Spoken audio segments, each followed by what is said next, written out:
Welcome to Rick Falkiner's Guitar Centre. Today I'm going to talk a little bit about classical guitar actions and setups.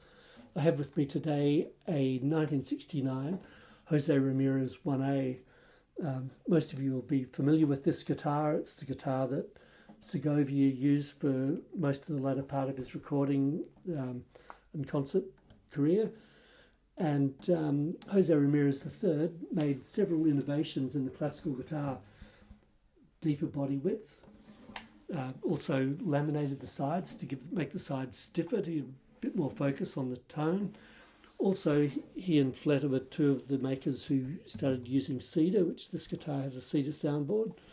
That came in the late 60s, and a lot of people loved the softness and response of the cedar guitar. He also made the scale length fairly long, not as long as a Conde, but it's 664, where the standard guitars these days 650. And that was because the string technology in those days wasn't great. They didn't have carbon fibre strings. We'd only transitioned from gut strings in the 50s, 1950s, and so it gave the guitar more volume. It has the old school Spanish nut width of 54, which I actually find great, because you see many people playing 7-string, 10-string and 8-string guitars. It's actually not a problem, with the size of the neck, and it gives you great string separation. This Ramirez has got one of the lowest actions I've seen on a guitar, because it's recently been set up by Jeff Mallia, who's an absolute guitar whiz here in Sydney. In fact, it's probably a little bit low for my liking. It's 3 on the bass and 2.5 on the treble. Often I've had these Ramirez and they've been 5mm on the bass. I've still found them quite playable though, because they rolls the fingerboard off on the bass side, so the bass usually always looks quite a high action, and you can really lay into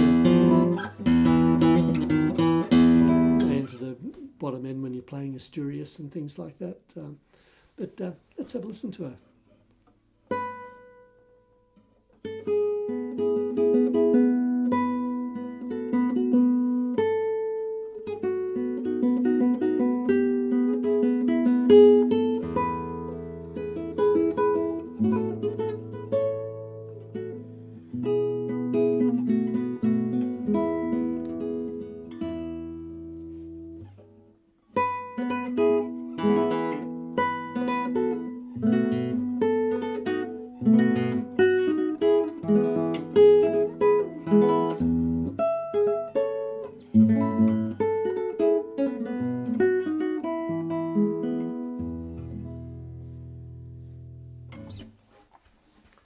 Jose Ramirez, 1969, 1A.